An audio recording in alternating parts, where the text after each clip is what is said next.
Amantes de la vida.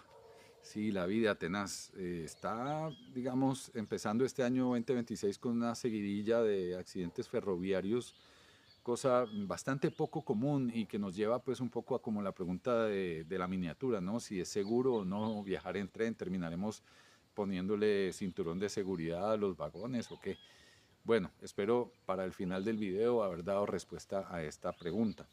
Pero sí quería mencionar, por ejemplo, no es solo este accidente que ocurrió ayer en España, también hace unas semanas hubo un siniestro similar en la línea del istmo de Tehuantepec en México, el tren interoceánico que recién inicia desde hace unos meses su servicio de pasajeros, ya tuvo su primer accidente. En una curva el tren descarriló. Se creería que fue exceso de velocidad, aunque hay otras hipótesis que apuntan a fallas en los materiales de construcción, pero las investigaciones están en curso. ¿Qué pasó en España? Pues lo raro es que el accidente ocurre en un sector de línea recta, no como el que ocurrió hace ya más de 10 años en Santiago de Compostela y para el cual había preparado una pequeña grabación que nunca utilicé y que voy a traer en este momento. Veamos.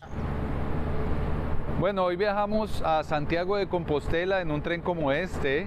Es un media distancia, no logré conseguir cupo en uno de alta velocidad, como el que se estrelló en esa misma estación, la de Santiago de Compostela, hace ya casi 10 años.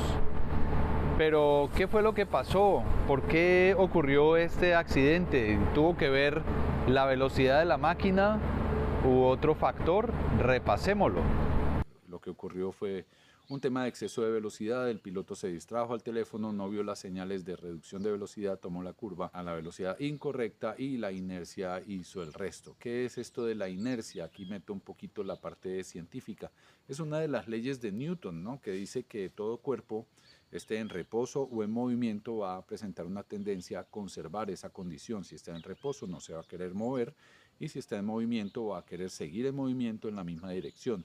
Cuando la curva se toma de forma muy pronunciada, pues uno tiende a sentir que se va para el otro lado, pero en realidad lo que ocurre es que tiende a sentir o tiende a seguir en línea recta, ¿no? Y eso es lo que popularmente se conoce como se lo comió la curva.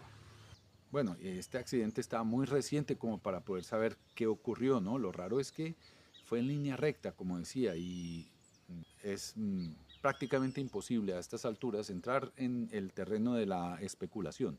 Sin embargo, sí nos pueden servir las referencias de algunos otros accidentes similares ocurridos a lo largo de la historia. Echando para atrás la película, podemos empezar con casi la época cuando yo era niño, cuando la promesa del futuro, toda esta era espacial de las naves Apolo, también estaba salpicada por una imagen muy icónica, que es esta, la del famosísimo tren bala. Hoy en día ya no se parece a eso, pero igual se veía bastante futurista. Y es que yo creo que la promesa de la alta velocidad en trenes sí que se cumplió como el futuro del transporte, no tanto lo de Apolo, que fue casi que una, digamos, un verano y ya, o unos cuantos años y ya. Aunque ahora, pues, bueno, viene lo de Artemis, vamos a ver si la cosa se retoma. Volviendo con el tema de los trenes, entonces sí, el Shinkansen, que es el tren bala japonés, no encontré realmente que haya tenido accidentes graves a lo largo de su historia. Y eso que han expandido mucho las líneas y frecuencias y todo, pero pues los japoneses son súper estrictos con estos temas de la seguridad. Otro de los países que incursionó en la alta velocidad fue justamente Francia y allí la SNCF lanzó en la década de los 80, en el 84 más o menos, el TGV, el Train à Grande Vitesse, el tren de alta velocidad, que sigue, digamos, siendo un ícono para Francia, pero que sí tuvo un accidente en una línea que se conectaba entre París y una ciudad cercana a Bélgica. Poco antes de abrirla a servicio existía o existe una regulación que decía que estos trenes tenían que lograr el recorrido deliberadamente a un 110% de la velocidad máxima. Y fue justamente en una de esas pruebas que un tren laboratorio, que era un tren que debería estar vacío, solo con los conductores y un vagón laboratorio lleno de sensores y de técnicos, pues descarriló, causando varias decenas de muertes. Y fueron varias decenas justamente porque no iba vacío el tren. Ese accidente sacó a flote una práctica de corrupción que consistía en que los altos dignatarios de la SNCF habían convertido eso casi que en un circo e invitaban a sus amiguetes a que montaran gratis en ese tipo de pruebas, hasta que pasó lo que pasó. Posteriormente, Alemania también incursiona con las líneas de alta velocidad, no solo con sus trenes maglev de levitación magnética, sino también con la línea ICE, hoy en día en servicio. Esa línea sí que tuvo un accidente bastante delicado y también fue en una recta como el de España.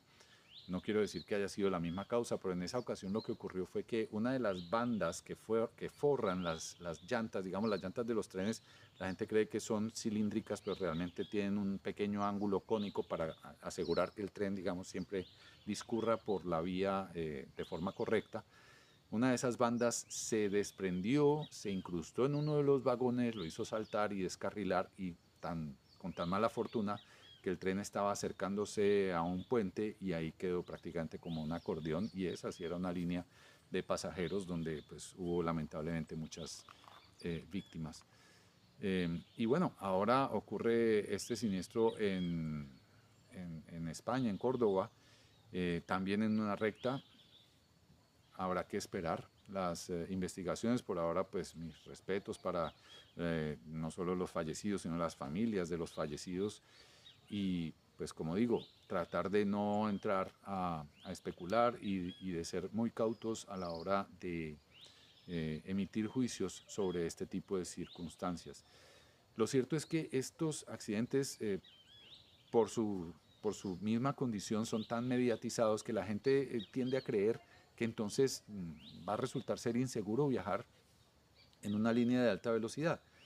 Bueno, ocurrió incluso con el Titanic. La gente dejó de montar en transatlánticos con esa tragedia y cada vez que hay accidentes de aviación, la gente le agarra miedo un poco a la cosa. Pero cuando vemos la enorme cantidad de pasajeros que toman estas líneas de alta velocidad y la cantidad de servicios que se prestan en un día y lo comparamos con los pocos accidentes que sí que han ocurrido, pues nos damos cuenta que a la larga es muy seguro viajar en estos trenes. Entonces, pues ojalá que algún día tengan esa posibilidad de disfrutarlo y de vivir esa experiencia. Por ahora los dejo. Ya saben, si les gustó este video, denle like, compártanlos y nos vemos en la próxima. Hasta luego.